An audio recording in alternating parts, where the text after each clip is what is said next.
Hakim.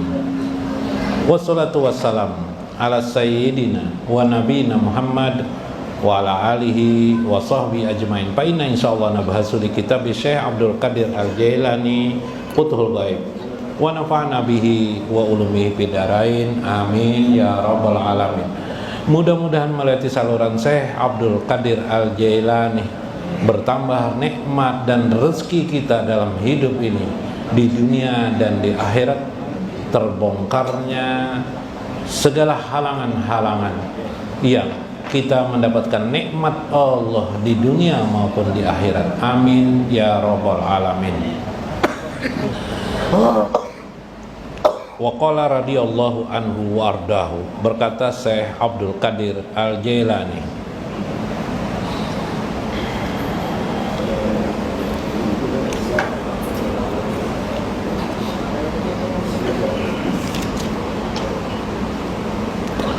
ghairu nazir ila khalqihi wala tabi li hawaika. Minggu kemarin kita Syekh mengisahkan bagaimana orang yang masuk kepada asrarul ghuyub, rahasia Allah, itu yang dipandangnya tidak ada lagi makhluk, tapi dia melihat di situ, menyaksikan sendiri Allah Subhanahu wa taala, baik pada dirinya maupun pada kehidupan alam semesta ini. Di sana dia dapat musyahadah, menyaksikan Allah Subhanahu wa taala. Tidak ada nafsu pada dirinya kecuali keinginan dan merasa nyaman melihat kebesaran, keagungan dan keindahan Allah Subhanahu wa taala. Itulah orang berada pada puncaknya, yaitu puncak pada maqam keauliaan di sisi Allah Subhanahu wa ta'ala. Wala talibah lil a'wadi dunya wa ukhra.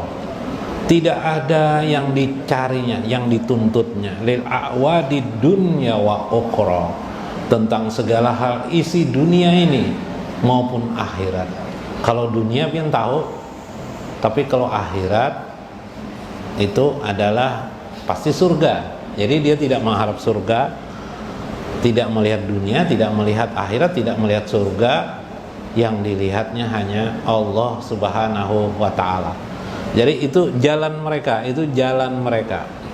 Bukan berarti mereka tidak mau lagi bekerja, tidak, mereka masih bekerja seperti biasa. Makanya kata Syekh Ibnu Athaillah kemarin, seorang aulia Allah itu bisa saja dia penjahit, bisa tukang beca, bisa polisi, bisa apa lagi, mungkin tentara kalau konteks modern sekarang, bisa apa saja. Nah, tapi jiwanya, hatinya, sirnya menuju kepada Allah. Hari-harinya bekerja seperti orang, mencari penghidupan, bukan bermalas-malas di rumah. Nggak apa-apa bermalas-malas di rumah, tapi tabungan 1 miliar, nggak apa-apa. Biblah, Bib santai-santai aja lagi, Biblah. Tabungan 1 miliar, Bib, apa kabar? Nah, itu orang. Wala irtika ila manazili. Tidak ada satu pangkat yang tertinggi atau perhatian yang tertinggi. Wal maqamati syarifah, atau harapan-harapan mendapatkan pangkat yang tinggi pun tidak ada. Bahkan pangkat di sisi Allah. Tidak ada urusan masalah pangkat-pangkat. Wali kah tidak wali kah aku, itu tidak ada urusan. Yang penting aku menyaksikan kebesaran dan keindahan Allah Subhanahu wa taala. Waqtahu bi annaka abdahu, maka terpotonglah semua bagi hamba itu. Wal abdu wa ma milka limaulahu, tidak ada sesuatu pun perasaannya adanya milik dirinya, kecuali semua itu milik Allah Subhanahu wa taala. Nah, ini orang berbahagia. Bila sudah sampai ini orangnya berbahagia. Kita berikan contoh. Pian non bini pian sayanglah. Ridwan sayanglah. Kalau tiba-tiba meninggal dunia kayak Pak, nangis sedih lah. Ya Allah. Sedih ya Kak? Ya, secara manusia sedih. Rumah pian bisilah. Kalau kebakaran rumah sedih lah pian lah. Rumah pian kebakaran sedih enggak wajahan? Sedih lah, sedih. Tapi kalau rumah pian tuh menyewa Bang, kira-kira kalau kebakaran sedih lah pian. Ayo. Ini kan begitu. Maksud saya menggambarkan orang yang dekat dengan Allah tuh gimana jiwa mereka, ya kan? Syekh mengisahkan bagaimana, kenapa jadi caranya gimana? Mereka itu punya hati yang hebat, bisa meletakkannya. Sedih enggak? Kalau ternyata kita sedih pada saat rumah kita terbakar karena milik kita terbakar, sedih kita. Kendaraan ketika hilang kendaraan kita, sedih kita. Kenapa? Kendaraan itu milik kita. Tapi ketika kendaraan itu kreditan, belum tentu pian sedih. Paling pian berpikir apa? Cari lagi kreditan. Kalau rumah itu sewaan, sedih enggak? Sedih. Tidak sedih Bipai kalau sewaan Bipai. Yang sedih itu apa Bib? Bila rumah itu milik sendiri. Iyalah. Ibu-ibu lah. Kalau suaminya meninggal sedih enggak? Oh, tergantung jadi. Tergantung. Tapi secara umum, kenapa sedih kita itu? Sedih itu kan tidak bahagia jadinya. Karena segala sesuatu itu kita merasa itu milik kita. Iyalah. Tapi ketika perasaan itu hilang, semua itu adalah milik Allah, maka kita tidak merasa apa-apa. Lalu kenapa jadi sedih? Ya kan? Rumah meskipun secara sertifikat rumah itu rumah kita. Ya kan? Kendaraan meskipun secara nyatanya memang milik kita, tapi di hati nurani kita yang terdalam kita sadar kendaraan itu sebenarnya milik Allah. Maka ketika dia hilang, sedih enggak kita? Tidak lagi sedih. Habib, Allah. Tidak lagi sedih. Kenapa kita tidak sedih? Karena itu milik Allah. Milik Allah. Diri kita dicela orang, sedih enggak kita? Sedih. Dicela orang sedih karena kita merasa memiliki diri kita. Ketika kita sadar diri kita ini milik Allah, sedih enggak kita dicela orang? Ketawa kita. Ya kan? Biasa saja kita. Maka mereka tidak memiliki lagi kesedihan. Sama dengan kalau tidak memiliki kesedihan itu sama dengan apa? Dia bahagia. Orang yang tidak memiliki sedih itu la khaufun alaihim walahum ya janun. Sesungguhnya para aulia Allah itu la khaufun, tidak merasa takut, gundah gulana, ya kan? Tidak ada merasa kekhawatiran. Kenapa? Karena di lubuk hatinya yang terdalam, semua ini adalah milik Allah. Semua ini adalah eksistensi keberadaan Allah Subhanahu wa ta'ala. Nah, dalam bagian dalam itu, bahasa lainnya ada istilah ulama Basir Al-Hafi, tidak memiliki apa-apa, tidak dimiliki apa-apa, tidak memiliki apa-apa. Nah, itu bahasanya lain. Bahasa lain lagi, la wujuda illallah, tidak ada yang ada kecuali Allah. Di lubuk hati sir yang terdalam, sadarlah bahwa jadi tidak ada lagi merasa hebat. Merasa hebat lah, orang yang merasa hebat karena sudah memiliki dirinya kan. Nah itu tadi tuh, inilah kemampuan melihat bagian dalam yang terdalam daripada diri sendiri, mengenal diri manusia, mengenal dirinya atas keadaan itu. Sebuah kisah Biplah, supaya rame Biplah, supaya rame Biplah. Palu, waktu orang berkurban Biplah, Palu ini tertawa Biplah melihat kambing lawan ayam berhadapan kayak itu, nah tertawa sendiri.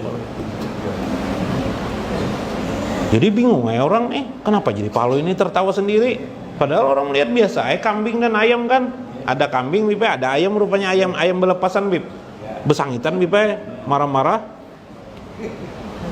ngojar kambing, cuma kambingnya pakai pakai tali, dikekang, diikat di tali, jadi ndak bisa menerkam ayamnya kokok aja. Terus Palu tertawa.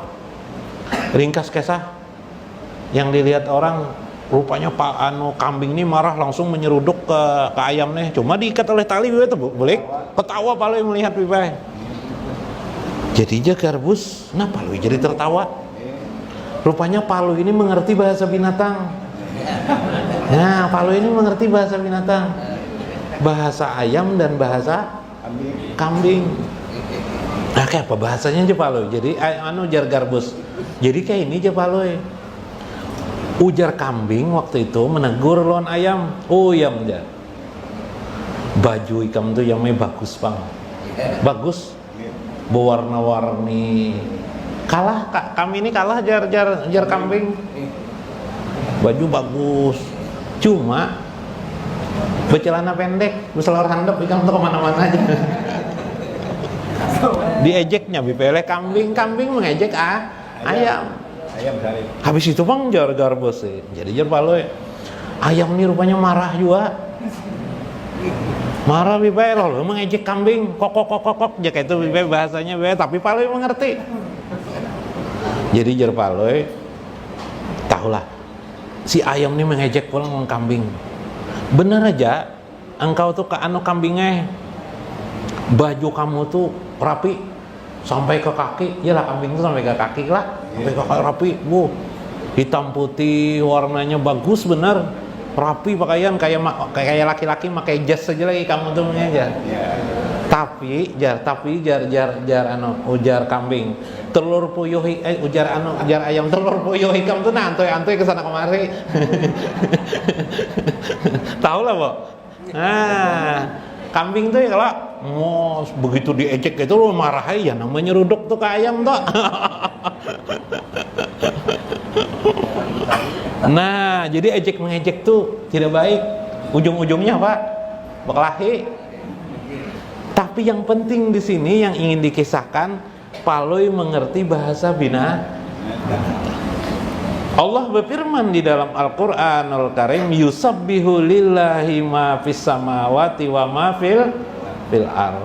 Bertasbihlah apa yang ada di langit, topimu bertasbih, kulitmu bertasbih, rambutmu bertasbih, batu-batu itu bertasbih, tanah itu bertasbih.